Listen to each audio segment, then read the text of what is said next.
Pumalo na sa higit 4,000 ang bilang ng naitalang kaso ng sakit na dengue sa lalawigan ng Cagayan ngayong taon mula buwan ng Enero hanggang ngayong Nobyembre base sa patuloy na isinasagawang dengue surveillance database ng Provincial Health Office. Sa pinakahuling ulat, nasa 4,324 na ang bilang ng kaso ng nabanggit na sakit kung saan pinakamataas na bilang ng kaso ay mula sa bayan ng Baggao na may 609 cases. Sinundan naman ito ng bayan ng Solana na may 465, Tuguegarao City na may 331 at Apari na may 317 dengue cases. Isa sa tinitignang dahilan ng pagdami ng dengue carrying mosquito sa lalawigan ay ang nararanasang pag-ulan, ang hamon sa kakulangan sa regular na paglilinis at ang presensya ng mga stagnant water o mga naipong tubig sa isang lugar. Samantala, pinapalakas naman ng PHO ang kanilang kampanya kontra dengue sa pamamagitan ng pakipag-ugnayan sa mga municipal health officers at focal persons ng mga rural health units sa lalawigan para sa health interventions laban sa nabanggit na sakit. Maliban dito, isinusulong at hinihikayat rin ang publiko na sundin ang 5S, strategy o ang search and destroy, self-protection, seek early consultation, support fogging and spraying at sustain hydration na siyang isa sa pinaka-epektibong paraan upang labanan ang sakit na dengue.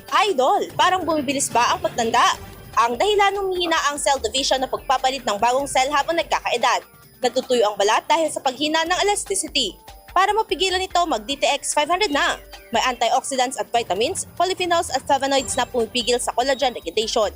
Sikreto sa pagiging young looking mo. Para maging healthy, mag-DTX 500 palagi. Para sa IFM News, ako si Idol Sena Mariakdang. Idol! IFM News.